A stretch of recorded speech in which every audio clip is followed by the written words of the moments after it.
Hey everyone, you're listening to Film Philosophy, where we break down the philosophies, concepts, and structures of filmmaking in the American film industry. We are filmmakers Tiffany Francis, Andrew Coles, and Nzinga Murray. Film Philosophy is brought to you by The Mission Entertainment. Today's episode features Ashley Eakin, and the topic that we are tackling is reductive representation. To give you an intro to my friend, Ashley is a writer and director with a physical disability. She was a participant of Paul Feig's Powder Keg Incubator, in which her short film Roommates was selected for Slamdance and South by Southwest in 2022. She has directed 2 episodes of Best Foot Forward on Apple TV Plus and an episode of Brie Larson's new series Growing Up for Disney Plus. She's currently developing a half-hour series with 20th Century for FX, based on her award-winning short Single, which was produced through the AFI Directing Workshop for Women program and also won the Special Jury Recognition Award at South by Southwest. Her and her husband Sean are writing a thriller for Netflix, which she is attached to direct. We chose Ashley for this topic of reductive representation because I know this is something that I've seen her fight against in her storytelling. And being someone who is an advocate in her work, she's really thoughtful about what she's creating and how she's doing so for her community of filmmakers with disabilities. I thought she would be the perfect person for this episode. And so without further ado, here is the lovely Ashley Eakin.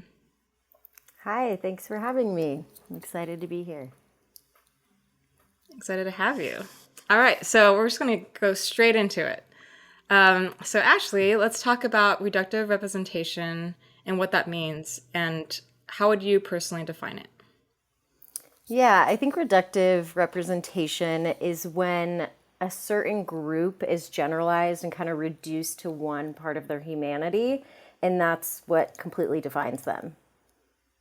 So I think it's seen in all marginalized communities, and, with disability, it's only, I'm going to get this right because I say it's only in the past 5 years. It's actually only in the past 5 years I've noticed that it's gotten better. I think it's gotten better, and there's been a public outcry from disabled people really demanding a change, and that is new. But there are movies and shows that have done good representation in the past. There's an incredible documentary by Jenny Gold, who's a disabled filmmaker, called Cinemability.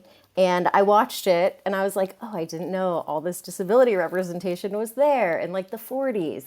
But, it's something that I didn't really want to look at. And it also can get into territory that can be kind of icky and, reductive ultimately. So it's been a really interesting journey, just a little about me and my disability.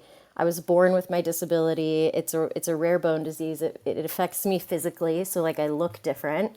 And my entire life, I was raised on this ideology of don't worry, you're not disabled, you're good, which gives you an entire complex in your life about the disability community. And, because so often in the past, disabilities are represented in a very specific way, usually a wheelchair user or, someone with an intellectual disability. That's why my mom was kind of like, okay, you're not that. And so, but the definition of disability is so much more expansive and bigger than what we are seeing represented in TV and movies in the past. And, I'm excited about this phase in my career because I've been in it for about 13 years. I was assisting different producers, writers, and directors for like 8 of those, then broke off and started doing my own stuff. And I didn't even really think about disability representation because I had so much shame about my body and being disabled that it took me kind of this identity awakening to actually accept this part of my identity. And that's a whole other podcast and story that we could go into. But, Sure. I really, the big spark for me for wanting to show disabled people in a different light is actually working on Crazy Rich Asians. I was John Chu's assistant for 2.5 years. My second interview was reading the book Crazy Rich Asians and telling him how to make it into a movie. So I was there from like the very beginning all the way until the premiere. I quit like right before the premiere to go start making my own stuff. And it was really an amazing journey because so many people were writing John these letters saying, I've never seen myself on screen represented in a way that didn't feel reductive and didn't feel, and that was a studio movie, big movie, all Asian cast. And they were talking about how much shame they felt in their lives. And I was like, wait, this is me with my disability. And it kind of sparked this thing where maybe the reason I felt so much shame and couldn't identify with this community is because of the lack of it in TV and movies. That really defines our culture growing up. And so I shifted and I kind of radically embraced this part of myself with a lot of really self-love and body acceptance, and finding community has been huge. I pushed it away my whole life. And then I went to this retreat with other women who all have like different physical differences, and we connected, and finding the humanity in disabled people is what completely changed my world. And I think we have the power to do that as well in TV and film. It's about the humanity. That's how you see people in a different way. So yeah, that's kind of my journey. And, I think there's so many ways that disability representation has been done wrong. And Yeah. Well, I guess I'm yeah. curious, like, what you think are some of those, like, if you can give us an example. So,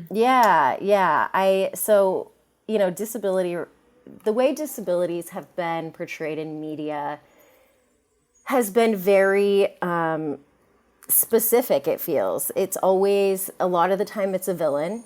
If you look at any of the Bond films, even in the literature of the author, the original author, the way he wrote these characters, it's very embedded in their backstory that they are a villain because they are bitter or something happened to them, and they're disfigured and they want to harm everyone because of that. And that's been a huge trope that has happened. And the really fascinating thing about this is I've done a really big deep dive into my own shame about having a disability. My initial reaction was like to blame my mom and be like, you raised me this way, to deny my disability. But then I started looking into history and how disabilities have been treated, and I specifically did this with my Netflix project, Forgive Us Our Trespasses, and how have people with disabilities been treated in society in general. And then you go way back to like ancient history and religious practices. And, if someone has a disfigurement or they have an impairment, they've been cursed or they were a bad person in a past life, or, and then moving into, the 1940s, World War II, Hitler wanted to get rid of basically everyone, but specifically disabled people, even if they were not Jewish or a different, if they were just a Aryan kid, they were like, oh, he has a disability, we want to get rid of them, because they wanted to have the perfect whatever type of people in society. Right. And, And you do yeah, and kind they, of see that in like reflected in media and film, right? Like that's kind of been pervasive through even yeah. as history has like gone on. Yeah, so it was a big kind of reconciling with that, and ultimately forgiving my mom and being like, she was raised and born in a culture that is ableist. I was ableist for 30 years of my life. We always talk about health, vitality. If someone gets a disability, it is tragic. It is, your life is over ultimately. In some of these movies, there's like Me Before You, where the disabled person, once they end up killing themselves because they feel like they're going to be a burden, don't want to hold the other person back. And you're like, that is the narrative that I grew up with, is like disability is not, even romantic stories. It was like, I had no idea what my future was going to be like. One thing I did always think growing up was that I was going to die, because so many movies with disability have that narrative of a disabled person's death as like a huge plot point. And so I had this skewed idea, and I'm actually putting this theme in one of the Powder Keg project that I'm developing with them into a feature. It's this idea of how do you plan your future, and how does anything matter when you feel like you're going to die young? and what is my life going to be like in college? What am I going to be like as a partner? What am I going to be, in a career, in a job? And luckily I kind of just pushed forward through my life and did it anyways. I mean, I moved out to San Diego to go to school and didn't know anyone there, and I always kind of had this bold attitude, but also doing it terrified, and held myself back in a way of, just not putting myself out there for certain opportunities, or dating was a whole nightmare and very party fueled. And I was like, I can't go anywhere unless I'm like drinking. And, it just was really, really interesting. So I'm trying to tell these stories that are very nuanced and complex, and show all sides of disability, that, the truth about disability is how everyone feels right now, like how you guys feel in your bodies. If you wake up tomorrow and you have a disability, you feel the exact same. Like, we are all humans who have so many facets and complexities to our lives. Your body is just different. And I think people think you're like inherently a different type of human if you have a disability, or they did think that. And, society is shifting. And I'm actually really grateful because film, television, and also social media has been like really breaking down those barriers. I mean, disabled people are all over ads. They're all over my feed. I go into Target, there's like a disabled model on the billboard. It's just like, it's really been changing very rapidly. And it's been super exciting, pitching projects and selling things because people are interested, and Coda winning Best Picture last year was really a way to tell the world that our stories are commercial instead of everyone saying they're niche. It was like Crazy Rich Asians. Like, Crazy Rich Asians broke open those gates and said, we can make a lot of money with this film that everyone else is saying is niche. And that then greenlit all these other projects. Like, I think everyone from that movie went off and was like in their own film after, or had their own TV show or a special or something. And it's really cool to see. And that's like what I really want to do on a bigger scale with disability. Like, I don't want it to be this niche little bucket. I want to help create these stars and these projects that are bigger and can be seen on a wider scale. Yeah, So, definitely. I love that. Well, we will definitely get into like a call to action discussion in a bit, but in terms of actually having a full representation, you haven't seen that in the past until, like you said, 5 years ago. So like, what other examples, like in film, have you kind of noticed? Whether it's like what makes it niche, I guess. What are the characteristics of these characters that they make, or like the stories that they tell that make persons with disabilities reductive? yeah, I mean, it's usually that the person isn't a fully fleshed out character. So a lot of the time they're not the lead. And there has been a lot of movies in the past, My Left Foot. There's these movies, these actors, really big actors take on the role. They usually win an Oscar, and a lot of the time they do an incredible job. But the issue with that is disabled people aren't human anymore. We're like a myth or this thing created that, people see that person walk up to the podium without a disability and you're like, okay, that was almost like a fantasy film.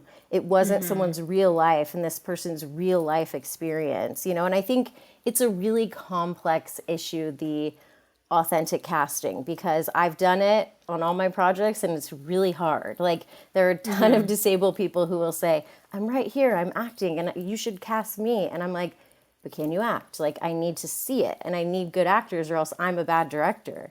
So that's been a really complicated but really amazing, like satisfying part of this journey is finding those people and then helping them, get into the spotlight, getting bigger roles. And, they're out there. You just have to do the digging. You have to find the casting directors who are willing to go post on the forums for amputee baseball players like they did with the Apple show. Like, they found a lead who has, one leg, and he never acted before and he was the best kid in the series. Like, he was so good. And I was like, I can't believe he's never acted. And there's a lot of untapped talent like that with disabled people. But I think I think you have to just really do the work and demand that it be authentic. And you have to have people in positions of power who can demand that. Crazy Rich Mm-hmm. Asians was also going to be whitewashed when Kevin was originally pitching it out. Someone was like, well, what if we made this white people? And he's like, that is totally not the point of this entire film. And he, decided not to go with that company. And thank God he didn't, Mm-hmm. but they even, every marginalized community has gone through all of this stuff. It's just ours is finally, there's an outcry from disabled people that you can't do it anymore. Because if you don't speak up, then people are going to be like, oh, no, it's fine. I used to be very scared to speak up about it because people, I feel like at least social media, our society is like, we speak up about everything. It's like there's an injustice every day and it can get really exhausting. So I try and pick my lane of like, this is what I care about, like disability representation, disability justice, that type of stuff is something I'm passionate about. But Mm-hmm. yeah, I think, and there was one other thing I wanted to bring up. A lot of these characters, like I was saying, are either a plot device to make Mm-hmm. people lean in further, or it's like a shortcut. People are like, well, we don't have to explain this huge thing. Of course, this person's going to be a villain because they are disabled. I would be bitter too if I had that body. Or it's like not doing the real work of creating complex, nuanced, conflicting characters, which is what we love. So it feels very, it makes people not want to invest as much. Where I feel, that's changing. So Yeah, I love that. I mean, I think. Sorry, Andrew. Did you want to say something? No, please go no. ahead. Oh, go ahead. Oh, no. I mean, I think that's right. And I think there are so many layers and complications, and it must be really complex to also witness when people are trying, right? Like there are people trying, and then they're still not really getting it right because there's whether it's like systemic issues or they're not casting the right people, or they're just telling stories that feel pretty generic and it can just be watered down or something like that. So I guess like what has your personal experience been in that vein? Yeah, I mean, even when people are trying to get it right, even I can fall into the traps of how culture sees disability or how, oh, wouldn't that be so inspiring if the person finally loved themselves, or finally had acceptance of their body, which that is a storyline, but you have to make it complicated, and you have to add in different layers of, that doesn't mean they've never dated ever. That doesn't mean they've, don't have friends. It doesn't mean, it's like taking that idea, but then creating all these layers to it, and Mm-hmm. there's been a lot of stuff that I've consulted for where you're like, okay, cool. They're including a kid with, a leg that's amputated that he wears. So they're including a kid who has a prosthetic leg. Like, this is amazing. It's in like a kid's show, right? And Mm-hmm. then you go and read the whole plot and it's like at the end, the bad guy is cursed and he's the one now with the prosthetic leg and this kid now has a real leg. And you're like, wait a second, you're Mm. doing it wrong, where Right. it's like now you're using it as like, oh, this kid totally wants to be healed and doesn't want his prosthetic leg, and a lot of disabled people are kind of in this space now where they're embracing their disability and they're saying, it's made me who I am. Without this, I would be a completely different person. And I always say that. I'm like, I think, it humbles you in a way at times, it makes you have a lot of empathy for people. It builds a space for like connection to other communities, to understand each other. I have no idea who I would be if I wasn't disabled. Do I sometimes wish there was better care things that could happen? Yeah. Do I, if they could say, hey, here's a pill and you won't have any more pain, it'll magically solve all of that stuff, I take it.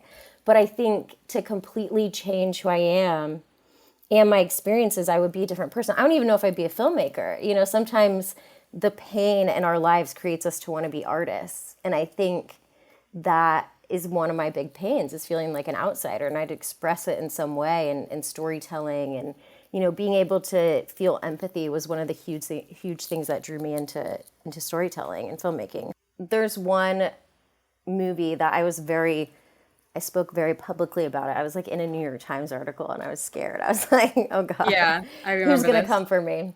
But The Witches movie that they did live action to, Anne Hathaway plays one of the witches. And what they did when they were designing the character is they made her hands kind of only have a few fingers and longer. And what they were thinking in their mind is, oh, these are creepy hands.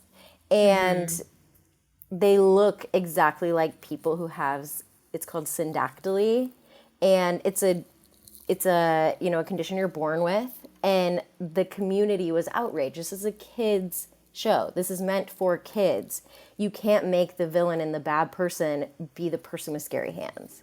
And I think that, is a place where, how did they design that? What were they looking at? Did they not, it felt almost very similar to the diagnosis, where you're like, when they were telling their team, hey, we want to make it like this, did it completely come from their imagination, or were they pulling from images online? Or, and it was actually done really well in how they handled it, because everyone, had a big outcry. And Anne Hathaway was like, I never knew that this was happening. And, I actually want to show people this community of limb different people. There's this community called the Lucky Finn Project, and they post, it's mainly geared towards like kids, but it's showing all parents and families and people who have limb differences and different hands and different body parts and one leg, or, it's just that big community. And it's huge because it also makes parents not scared when they have a child that is born with a difference, and it can show them they can, have these full lives. It's, and have this community to communicate with each other. But she was actually amplifying the community, which was amazing. And there's other circumstances where people have not done that and have actually said the opposite, and we're too woke or whatever. And it's cool because speaking out about that stuff does make people think for a second, why are we changing their physical bodies if they're a villain? Why are we doing it? Like, what is the reason for it? And a lot of time in real life, the bad people are not the ones who have disfigurements. It's just like your average dude down the road who's like stalking a woman, or, it's like, it's not in real life, it doesn't work that way. So why is that embedded into movies as this shortcut to create someone who's a bad person or a villain or has a reason for revenge, or, So, yeah. I mean, Ashley, first and foremost, just thank you for everything that you've shared. And, I think to have been in conversations for many years talking about the importance of representation, this is not a topic that I've talked about or heard enough about. So I just really appreciate you sharing with us your point of view, your personal history. I think some of the instances in which you have been an advocate. And I think one of the things that you said earlier on that really struck me was this idea of, especially in our formative years and when we are younger, looking to see ourselves represented. And this idea of, can I find myself in some of these characters that are lead characters or main characters or heroes, and what it does to one's sense of self to not see yourself reflected. And the ways in which, and from my own personal experience, I think being a Black American, the idea of like, well, if I don't see characters that are like me, what does that mean about me? Do I not belong here? Am I not important enough? Am I not really a human being? Does my story not matter? And so I think thinking about, the power of our industry, the power of image making, the power of storytelling and what it does. And then I think shining a light and saying, our industry can be very reductive and likes the shortcuts and likes the ways to say, well, here's a nice visual signifier for why this is a person not to be trusted or this is a person to be feared.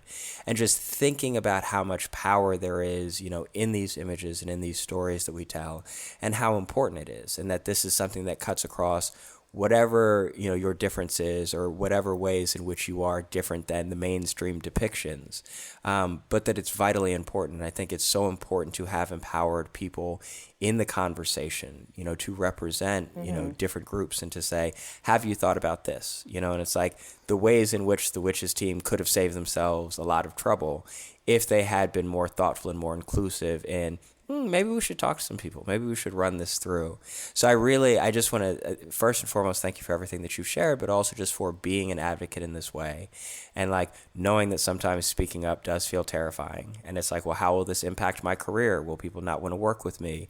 Will people think that I'm a troublemaker? But that, there are so many people who have been affected and impacted by the work that you are doing as an advocate and as an activist, but also as an artist. And I think the point that you made about what are the things that spur us to want to tell stories, to find relatability and to create those for others, just incredibly inspired by you, and just really appreciate, this wealth of knowledge that you've brought to us. So thank you. Thanks. That's so nice. Aw.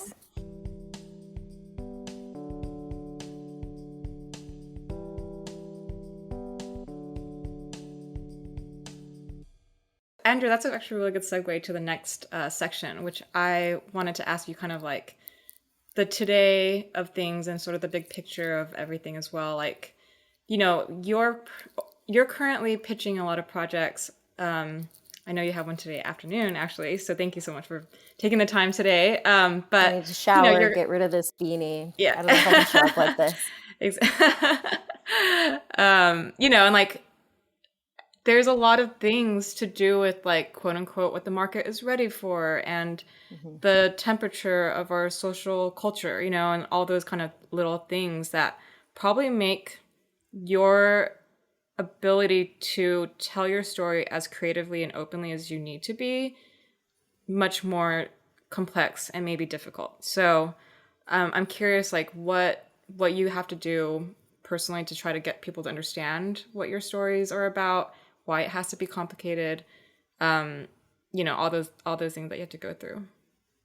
Yeah, I mean, it's been a lot of vulnerability and putting my heart on my sleeve in these meetings and being like, I hated my body growing up. I used to avoid mirrors. Like I would literally turn them away because of how I felt about my body because I wasn't seeing it. And the only thing that changed that is literally exposing myself to my own body. And it's like such a weird concept, but it's like posting photos of my full body, facing a mirror, every day. And that is how representation works, is when you start to see these people in society, in TV and films, you see them on a billboard, you're like, oh my God, Sex Lives of College Girls has a girl in a wheelchair, Lolo Spencer, who goes to a sex party and shows up naked. And you're like, I love it. It shows that we belong in all spaces. And, it has been really fascinating pitching because there are people who instantly get it. There are people who are like, amazing, we want something like this. And there are a lot of rooms that don't get it. There are a lot of rooms still kind of older Hollywood that are like, but, there's even some people who knew of the witches controversy and did not know I was part of the article. I was like in the meeting and I'm like, they're like talking about it. And I'm like, I was a part of that, but that made them hesitant to do other disabled stories. They're like, we're going to get crucified. The tortures are going to come for us if we get this wrong. And I'm like, but that's why you have to have disabled people either writing or directing. I don't think it necessarily has to be both because, I'm not looking to only create with disabled people. Like that's not what we want. Then we're in a silo. Then we're only creating stuff for our community. We need to be integrated with the Hollywood system. So I'm very much, on that side of it. It needs to either be writer, director, or producer. Usually writer, director, because that is where the creative power lies. And those narratives, even the consulting stuff. I've consulted on things, watched multiple rounds of animatics and just different stuff, and they ignore the notes. And you're like, you need someone in that room saying, hey, you don't want to do this. Not only are you going to get criticized, but you're actually putting something into the world that's going to be harmful to people, and it's an easy fix. And I even like offered fixes for them before. I'm like, technically I should get paid or writing credit for this, but I'm just going to give you them because there is a way you can still tell this story with like a tweak. and that's what they need, is people who can see that and go, this is going to be okay. Or, and there's a big organization, Inevitable Foundation, that I've been a part of. And kind of from the ground up, they were like asking me about stuff. And I was like, there's so many foundations. I kind of was like, are you guys really going to do it? And they have done amazing things in the industry as far as like giving disabled people money just to start writing their projects. They don't own them. They just want to help disabled writers get hired. They have a concierge service where people can find disabled writers, connect them. But they just started a whole thing. They launched yesterday where they're like, Amazing. don't have disability consultants. You need to hire disabled writers or directors. And like they're actually paying people. If you get a disability consultant job, they're like, come to us, we'll pay you that fee and more for you not to do it. It's like so badass and bold, which That's like it's unheard of, to complicated. pay people for their actual work Yeah. and what they're worth. It's like, instead of just Yeah. like using them as like, oh, we're doing good, quote unquote, and just using Yeah. you as like an excuse to say that we're woke. That it's not. Yeah. Like we checked a box, we did it, we ran it by a disabled person, it was fine. And they can even say that when they ignore notes. They can be like, well, we like did all those steps to make sure it's not going to be bad or whatever. And it's like, it's just really, really interesting. And even like Mindy Kaling's Never Have I Ever, that episode, I think it's the first episode, because she gets injured or something. And she's like, I can't go to school being the loser in the wheelchair. And I was like, I was watching it. I like looked at my husband. I was like, I can't believe that just happened. Like, it was like 2020, I think, when it came out.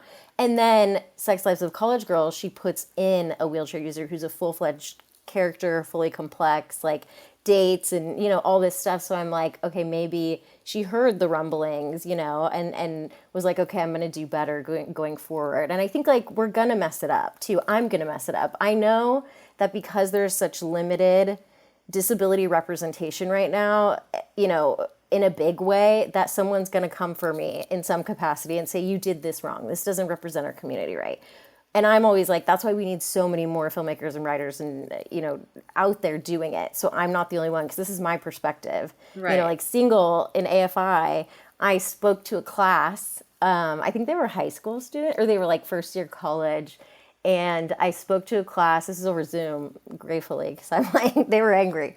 But they, one of the girls was like, I don't like her at all. I think she's bitter.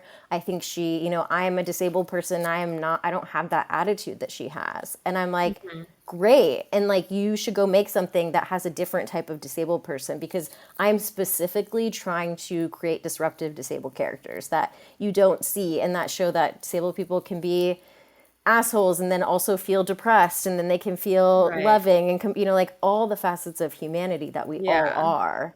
And so it's just been it's been really interesting, but I definitely am still running into the walls in these pitches.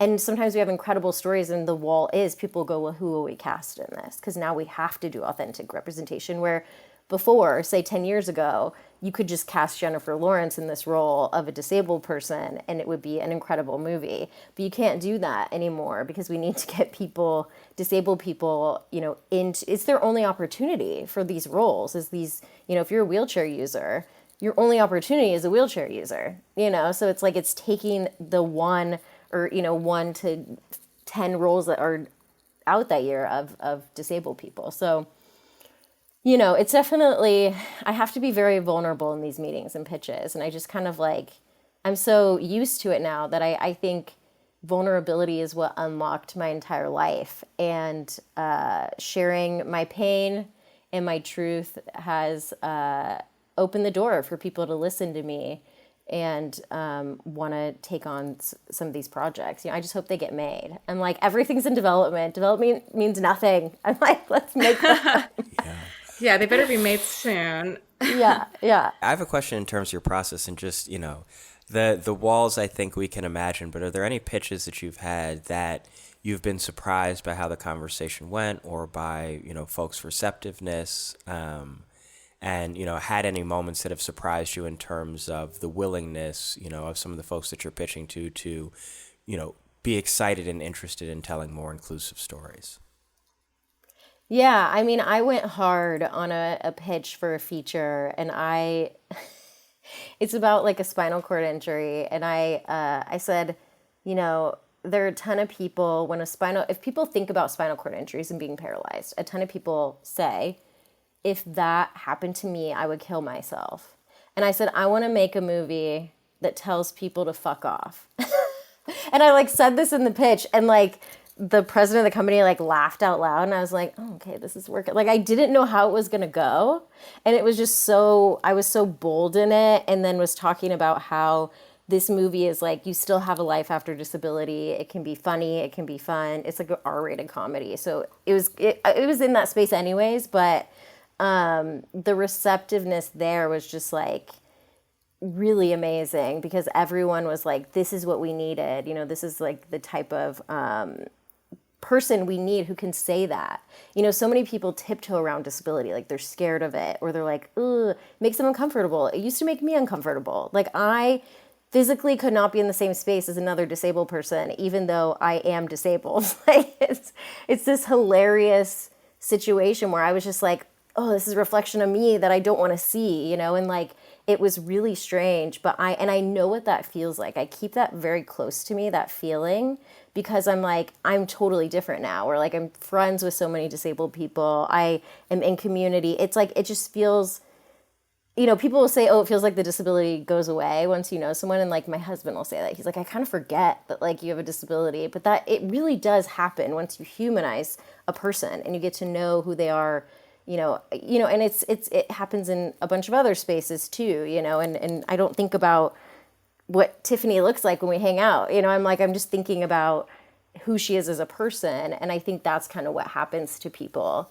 But I keep that close, like the uncomfortable kind of like, ooh, this, like I'm around a disabled person, what do I do? And break that down to say like, we don't have to feel that way. That's what I really kind of like try and show people, is like, there's a way past that, but I understand how you're feeling right now. I mean, You know, so it's incredibly empowering, and I think again the honesty and the vulnerability with which you show up to these conversations and being able to talk about your own history, and I think your own past uncomfortability, your own past ableism, and I think it's opening up that conversation, because again I think to your point about people feeling uncomfortable, or not knowing what to say or not knowing what to do or being ashamed of being embarrassed or being uncomfortable, and sort of there's so much wrought into these issues. It feels so revolutionary, and it feels so healing. I think the way that you were able to open up these conversations, and by virtue of your own vulnerability and honesty, giving license for other people to be honest about where they have been, but also showing them a path to where they can grow and where they can go. And I think, again, it goes back to the comment that you made earlier. It's like, if you don't see representation, if there is not representation of folks who have disabilities beyond a villain or someone who is sad or someone who is angry or someone who is bitter, it's hard for you to imagine, it's hard for you to know. And I think so many people are afraid of saying the wrong thing, doing the wrong thing, that they would rather pretend, well, this isn't a thing that I want to deal with. And so, again, it's just, it's incredibly refreshing, and I just appreciate like the boldness that it takes, and just hearing about your journey. Because I think a lot of times the path forward to people having a better understanding is about acknowledging uncomfortability, is about acknowledging not always knowing the right thing to say or the right thing to do, and for you to be able to say like, yeah, I've been there too, and here's how I moved past it, and here's how you can too. I think just the way in which you are leading by example, are again revolutionary. thanks. I really hope this FX project gets to move forward. I've been in development for a while with them, but it's all about like a person who's ableist and has that coming to moment of, oh my God, like this is who I am, but I'm also part of, like having that reckoning. And it's something that I really want to explore in, film and TV, and it's a fascinating thing. Like I almost had cognitive dissonance from my body. Like when I would imagine myself, I would imagine an able-bodied person, even though I'm not. And it's very strange, like that separation. And I'm like, there's such an opportunity there with film to like show that inner world of how someone feels in their outer world, and like them being reminded of who you are, and like mirrors, or and I hope it gets made, but I'm just, getting a TV series made is the hardest thing I think in our industry, because it has to go through so many layers. Like it's just so tough. But I really, if it's not in that, I'll take that and explore it somewhere else. But yeah, it's I think vulnerability is really the key to everything, and storytelling. I think is it what's his name? I forget his name, but he has an amazing quote that's like, the most unique thing we have to share with people in the world is our pain. And ever since I like leaned into that, I've been like, comedy, drama, anything, like leaning into the thing that scares me the most. I mean, that's Single, my short in AFI. I was gonna, that's the short that basically like launched my career, Single. And I was gonna submit a different short. I worked with a writing partner, completely different. On my flight home from this retreat with women who have disabilities, I was like, I'm throwing that out. I wrote something else on the flight home. I finished it when I got back and I sent it in, and it's completely like changed my life. But I was so scared because I was saying, it's about a disabled girl who gets set up on a date with another disabled guy, and she's pissed, and it's like a blind date, and she walks out and tries to ditch him. And I was like, this is totally my inner feelings about it. I don't know how people are going to respond, but it was like very scary to put that out in the world. And it's just worked, and people connect with it in some way. So yeah, I thank you for saying those things. Yeah. And I think honestly, like what you said actually about, I think Asian American representation goes through similar things, actually, to be quite honest. Like in I think every community and like specific groups will have their own reckoning with how things are happening in their community and how representation is happening as well. But I really related to a lot of what you were saying about how like some people don't necessarily see, like even disabled people can watch your story and be like, that doesn't relate to me. And that's like, to me, I'm like, that's great. It's like, you're not supposed to relate to everyone in your community. It's fine. Like, we're all human beings. We all have different points of view. Yeah. We have different experiences. And I think that's actually when reductive representation happens, is sometimes that we feel like we have to represent everyone in our community.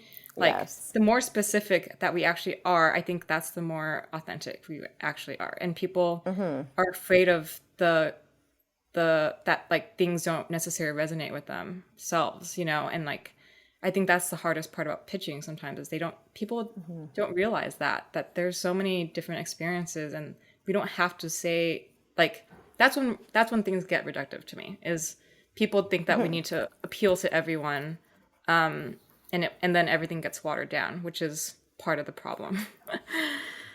Absolutely. Yeah. I totally agree with that. I mean, working on Crazy Rich Asians, the whole thing was like the specificity is what makes it universal, because someone can go, okay, I'm not Singaporean, I'm not that, I'm not this, but I have dated someone or been with a partner whose mom was terrible, and that's like the big, so it's that's where it related and resonated with a bigger, wider audience that was like, in a commercial sense. So, but it's also, there's a lot of people in the Asian American community who are like, it wasn't for me. And that's okay too, Exactly. And that's something where I feel what you're saying is so true. That's when it becomes reductive, is when it's like kind of just a generalization, and I feel with disability for a long time, people were like, we'll put a disabled person in there. It'll just be like, they'll be there and they'll be really nice and kind of like this model community, and it like doesn't connect with anyone, because you're like, that's not a real person, that's not a human. So right, yeah, exactly. Like, if they're not likable, then we can't write them in. But yeah, I guess I'm curious, I think we were talking about this a little bit earlier, but like, what is your idea of like call to action in our industry, in terms of, we always want to leave people who listen to this podcast with an action plan. Like, for those who are listening, whether there's someone actually with power or if there's someone on the grassroots side, local level, like what are real actionable things people can do to combat this reductive representation in our community and yours? Yeah, I think, it's first and foremost get disabled people involved in your projects if it's about disability. And if it's not, when you're writing characters, like say you're creating a TV show, create that character and then go, oh, what if they had a disability? Because that's what we need. We need these fully fleshed out characters, and then, oh, their body just happens to be different. And then you can start layering in some things of how that would affect them. It's almost like reverse engineering with disability, because people take the disability and then they go, okay, they have the disability, let's break down how this affected them, which like it does, but I also, like how it has influenced my whole life, but I'm also so many other parts of my personality that aren't connected to my disability. It's this layer. And I think that's what people can do to start to increase disability representation is like you have an ensemble, they're all in high school. What if one girl happens to have one arm? What if one girl has lupus? What if it's an invisible disability? Like you can start to layer in this stuff with your fully fleshed out characters already.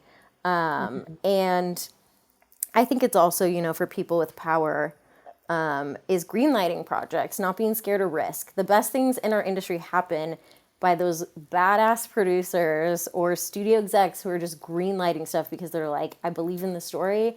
I don't know how this is going to be marketable, which like it is a business, so we all want to appeal to that. But Right. the storytelling, like when people jump on these projects because they believe in the power of it, not like how is this going to be marketed to this person or that. And that's why I was so grateful to be a part of Crazy Rich Asians, because it showed me that. It showed me that no one believed in this movie. When I was shooting, I mean, people bought it, but it was like if they bought it only of how is this going to be marketed, it would have never been made, because people were like, you're working on what? Like when I would tell them, oh, I'm working on Crazy Rich Asians, it's a best-selling novel, all this stuff. They were so resistant. And then when we were doing test screenings, they were like, 1 in maybe 10 people would say maybe. And like, it was not projected to do super well like it did. It made a ton of money. It was in the theaters like so long, and it kind of, was revolutionary. But in hindsight, that's amazing. But the people who had greenlight it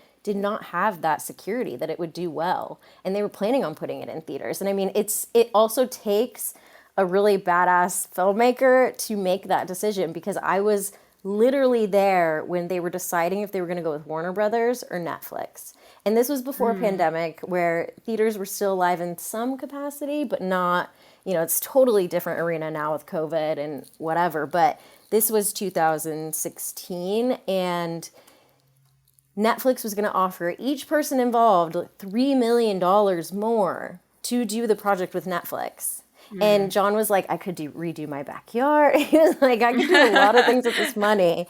But he said, no, we're going to go with Warner Brothers because I need this to be theatrical, which is a very scary thing in our time to say that, because it could go into theaters and bomb. And like theaters are expensive to be in general, the money you have to put up front to have it in there. So it was so cool to see him do that, and then it paid off, and it was like just the biggest risk. And it really has given me a lot of confidence, or at least like inspired me to try and, I don't know if I'll ever be able to push as hard as he did, but that it is possible, if you have something, cast it right, all that stuff. So I think that's, not be scared of risk is the big one. Well, That's huge. I was going to say, just what I find really inspiring in that is this idea that all of us who have been historically underrepresented, in film and television and by our industry, we have a shared and common goal, and the ways in which we can support each other. So the ways in which the ripple effect of you seeing the experience on Crazy Rich Asians and how it has, inspired and enervated your work. But this idea of we are all pushing towards this common goal. And so I think it's a really interesting idea, what you said, of just like, you're building these characters, and what if this character, has a differently abled body? I think it's, so often there's the idea, and there's, again, the reductive thing of like, well, maybe we could just make that character a woman. Maybe we could just make that character Black or Asian or Latin. But the idea of weaving in these other attributes or these other these other facets of this character, and what that can do. And I think, again, in some ways, if those of us who have been considered others and those of us who have been historically underrepresented will really start to take a very intersectional approach and be like, how can I include as many others in this depiction? I think perhaps that, there's that grassroots groundswell in which we are, lifting each other up and including each other. And I think creating possibilities rather than waiting for someone from above to finally say, oh, I buy into that. And so again, just like the power that we have as storytellers and as creators to really push the envelope forward. And I think it's something that, as a producer and as a manager, encouraging my clients to think about and encouraging the folks that I'm working with on the project saying, what if this character was differently abled? How does that shift their story and their trajectory? How does it make it richer? How does it make them, a character that we haven't seen before? And that we all have the ability to make those choices in the things that we're pitching and the things that we're developing, and carrying that forward. I feel very empowered by this. Like, something you said just clicked for me. I was like, oh, we can do that. I don't have to wait for permission from anyone. Yeah, and I mean, even in a really interesting sense too, John hiring me as his assistant and putting me on these huge sets. There was when I was having a lot of, still going through accepting my body, there was this Vanity Fair photo that was posted from set, and I'm like in the corner of it taking BTS photos, and like I'm wearing a tank top. Like I had this interesting thing where I was like not insecure in person with people, but like if I saw a photo of myself, I would like lose it. And this photo, I wanted to like not post it or delete. I was just like, oh, I don't like you can tell I'm different, and even you probably would see the photo now and be like, I can barely see you on there. Like, I know.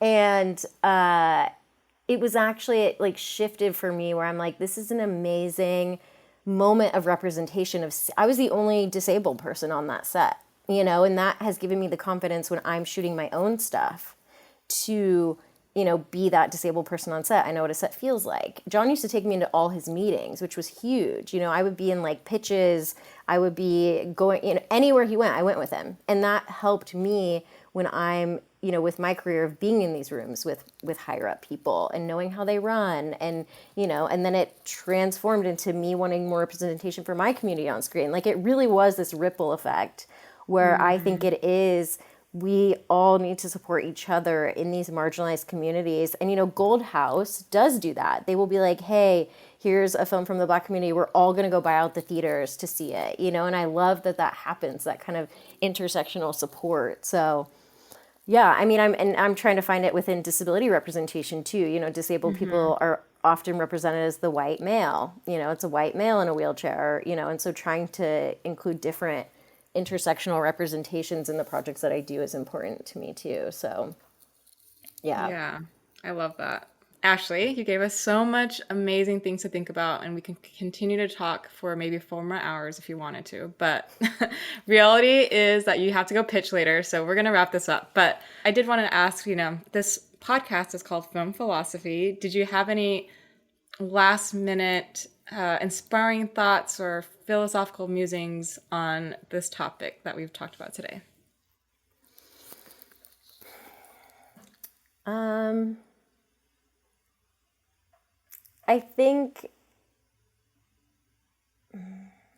feel like we've kind of already talked about all of it, but I mean, as far as like some of my bigger philosophy, I just think seeing yourself changes your entire life.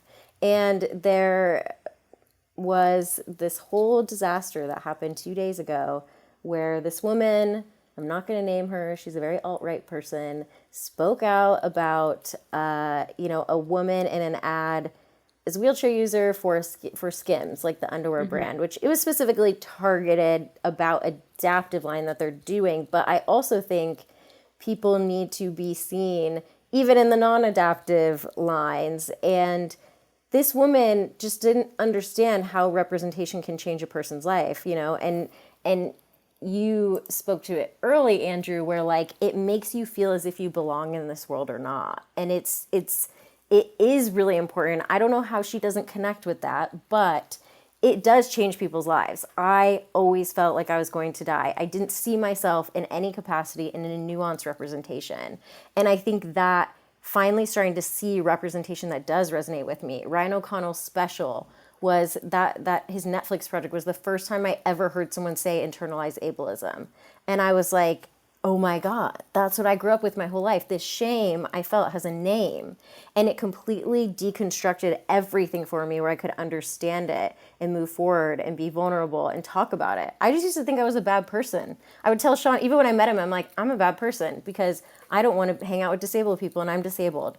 And it's like, there's actually, and I wasn't seeing a therapist ever in my life except for my parents' divorce. So I'm like, that I never talked about this stuff with anyone. And the reason the door got opened is because of that scene in Special. So it's like the power of representation is transformative and it does hold a lot of weight. And we need to really be conscious of that when we're making stuff. So that's my thought. Hell yeah. Yes, great last minute thoughts.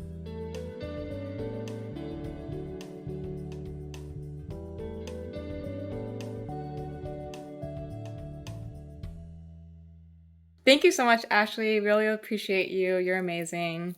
I hope everyone who listened to this got a lot out of this. I certainly did. And yeah, I mean, it was just incredibly inspiring and a lot of actionable things that we can do. So I hope you guys are taking note. And for those who are listening, our website is filmphilosophy.com. That's film and then philosophy with an F.com.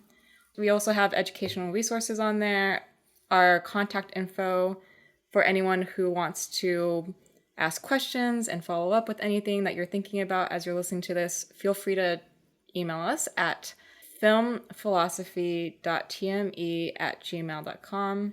Film filosophy.tme@gmail.com. We encourage you to send us audio messages by email so that we can play it back on our podcast. And if you're shy, all good too. Thanks so much for listening, guys. We had so much fun with this topic that we kept on talking after we wrapped the episode. Please enjoy some bonus content from our chat. You can find it on our website, filmphilosophy.com. Again, that's film and then philosophy with an F.com. This is Film Philosophy, and we'll see you next time.